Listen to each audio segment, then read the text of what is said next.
Assalomu alaykum.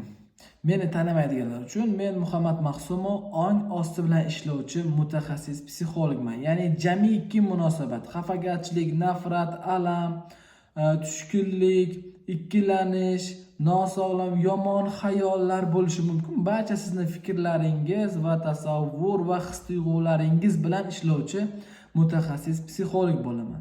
Menga ko'p murojaat qilishadi qaynona va kelin o'rtasidagi munosabat bo'yicha. Ko'pincha menga qo'ng'iroq qilishadi, ya'ni kelin. Misol uchun qaynonam mensimaydi, kamsitadi, xo'rlaydi, erimga yomonlaydi, erim menga e'tibor bermaydi. Va undan keyin erim umuman menga pul bermaydi. Hamma erimni pulini qaynonam boshqaradi. Qaynam meni yomonlaydi, erim meni tarafimni olmaydi, mehr bermaydi deb shunaqa shikoyatlarini menga gapirishadi. Bitta narsa. Men shu o'rinda aytib o'tmoqchimanki, agarda bir xillar bo'ladi, gohilar murojaat qiladi, faqat shikoyatini gapirishadi. Faqat boshqa o'sha qaynonani yomonlaydi, boshqa qiladi, ayblaydi, boshqa qiladi. Men aytmoqchimanki, qarang.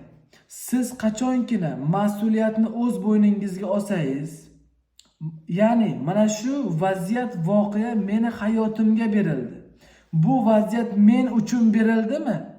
Va men bu vaziyat voqeliklarni qaysi o'y-xayol va tasavvurlarim orqali hayotimga jalb qildim? Meni hayotimga nega bunday qaynona kirib keldi? Meni hayotimga nega bunday er kirib keldi va er nima uchun bunga yaxshi munosabat bildirmayapti? Ya'ni menga bunday munosabat bildirmayapti degan savollarni berib, men o'zimni holatimni yaxshilamoqchiman. Men o'zimni ongimdagi nosog'lom fikr va gumonlardan xalos bo'lib tozalanmoqchiman. O'zimni o'zgartirmoqchiman. Men o'z ustimda ishlamoqchiman deydiganlar bo'lsa, bular bilan borimni berib ishlayman. Ya'ni sizni muammoingiz, qaynonangiz mensimaydi, kamsitadi. Kommentariyadagi izohlarda yozib qoldirasiz, men aytib o'taman. Siz qo'rqadigan narsa nima?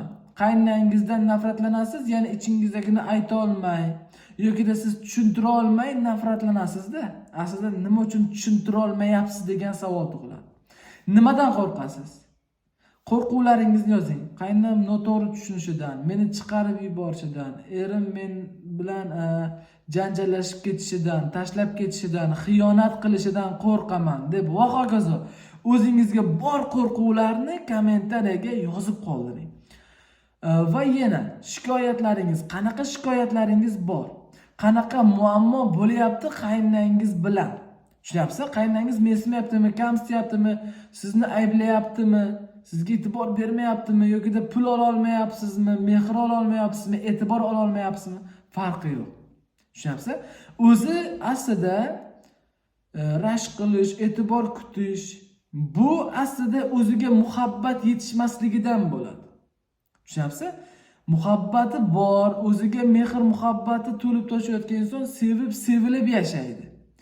Lekin e'tibor kutyapsizmi, mehr kutyapsizmi, sevilishni kutyapsizmi, yordam kutyapsizmi? Biling, siz hali o'zingiz tuzalmagansiz.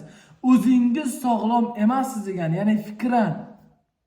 Ya'ni o'zingizga bo'lgan ishonchingiz past, o'zingizga bo'lgan bahoyingiz past, o'zingizni qandaydir bir qadrsiz, noloyiq, ojiz, keraksiz his qilasiz. Tushunyapsizmi? Men nima demoqchiman? Agarda siz qayerdandir men shunday misol keltirib beraman, qayerdan bir bozorga bordingizda bir buyum olib keldingiz. Buyumni olib kelganingizdan keyin bir qancha vaqtdan keyin o'sha buyum sizga kerak emas ekanligini bilib qoldingiz. Keraksiz ekanligini tushunib qoldingiz. Nima qilasiz o'sha buyumni? U buyumni yokida chiqarib tashlab yuborasiz, yokida e'tiborsiz bo'lib bir chekkaga yotadi o'sha buyum, to'g'rimi? Insonni ham xuddi shu misoliga keltirsa bo'ladi. Ya'ni sizni ichingizda qadrsiz, keraksiz, noloyiqlik tuyg'ulari bormi? Hech kim sizni qadrlamaydi, hech kim sizni sevmaydi. Siz hech qanday sevila olmaysiz. Tushunyapsizmi? Bir chekkaga yotasiz, e'tiborsiz yoki kamsitadi, xo'rlaydi, mensimaydi. sizga bir kiyim-kechak olib bermaydi, sizga pul ajratmaydi. Bu sizni o'zingizda muammo bor degani.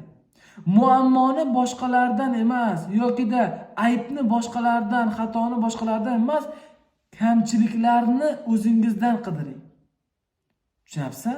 Men aytmayman, o'zingizni siz aybdorsiz demayman yoki-da atrofingizdagilar aybdor demayman.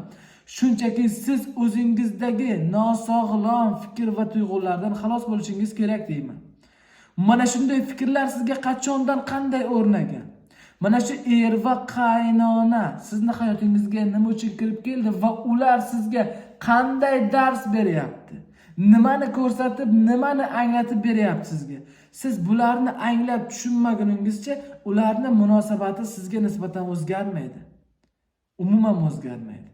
Agarda men o'zimni o'zgartirmoqchiman, men o'z ustimda ishlayman deydiganlar qaynona kelinmi, farqi yo'q, oilaviy munosabatdanmi, jamiyatdagi munosabatdan qiynalyapsizmi, farqi yo'q. Bemalol murojaat qilishingiz mumkin bo'ladi. Pastga men telefon nomerlarimni va Telegram linkalarimni saqlab qo'yaman. Hurmatli kuzatuvchilar, o'zingizni o'zgartirmaguningizcha hech qanday tashqaridagi vaziyat, voqeliklar o'zgarmaydi. Sog' bo'ling, salomat bo'ling, qadri baland qadrdonlarim.